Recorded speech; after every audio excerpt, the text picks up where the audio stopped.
ഇടുക്കിയിൽ നിന്ന് അഖിൽ നമ്മൾക്കൊപ്പം ചേരുന്നുണ്ട്. 5 മണ്ഡലങ്ങളാണ് ഇടുക്കിയിലുള്ളത്. 4 ഹൈറേഞ്ചിലും 1 ലോ റേഞ്ചിലുമാണ് ഉള്ളത്.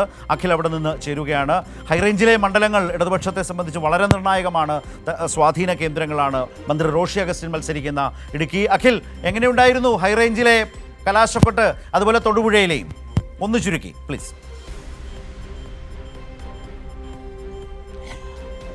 ശരത്, ഇടുക്കി ജില്ലയിൽ 5 മണ്ഡലങ്ങളാണുള്ളത്. തൊടുപുഴ, ഇടുക്കി, ഉടുമ്പൻചോല, പീരിമേട്, ദേവികുളം. ഈ 5 മണ്ഡലങ്ങളിലും ആവേശോജ്വലമായ കൊട്ടിക്കലാശമാണ് ഇന്ന് വൈകുന്നേരം 6 മണിയോടുകൂടി പരിസമാപ്തി കുറിച്ചത്. നമുക്കറിയാം, തെരഞ്ഞെടുപ്പ് പ്രഖ്യാപിച്ച അന്ന് മുതൽ ഇടതുപക്ഷ ജനാധിപത്യ മുന്നണിയുടെ സ്ഥാനാർത്ഥികളെല്ലാം തന്നെ പ്രചരണങ്ങൾ ആരംഭിച്ചിരുന്നു.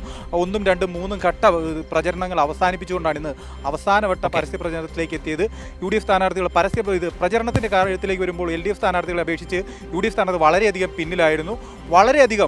വളരെയധികം എല്ലാ മണ്ഡലങ്ങളിലും, എല്ലാ കൊട്ടിക്കലാശ പോയിന്റുകളിലും നൂറുകണക്കിന് ആളുകൾ, ആയിരക്കണക്കിന് ആളുകൾ, സ്ത്രീകളും പുരുഷന്മാരും കുട്ടികളുമായി ആയിരക്കണക്കിന് ആളുകളാണ് ഓരോ കൊട്ടിക്കലാശത്തിനും ഓരോ പരസ്യ പ്രചരണത്തിനും അവസാനത്തുമായി അണിനിരുന്നത്. ശരത്, ശരി. അഖിൽ സൂചിപ്പിച്ചതുപോലെ സിറ്റിംഗ് സീറ്റുകളൊന്നും വിട്ടുകൊടുക്കില്ല എന്നും, തൊടുപുഴയിൽ അതിശക്തമായി തന്നെ മത്സര രംഗത്തും ഉറച്ചു നിൽക്കുന്ന ഇടതുപക്ഷത്തെയാണ് കണ്ടത്.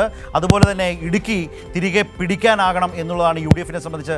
അധികാരത്തിൻ്റെ പ്രതീക്ഷ നിലനിർത്തണമെങ്കിൽ പോലും അത് ആവശ്യവുമാണ്. പക്ഷേ നിലവിലെ സാഹചര്യത്തിൽ അത് ഏറെ വലിയ കടമ്പകൾ കടക്കണം. അത് ഈ തെരഞ്ഞെടുപ്പിൽ ഏതാണ്ട് സാധ്യമല്ല എന്ന തിരിച്ചറിവ് UDFന് വന്ന ഘട്ടം കൂടിയാണ്.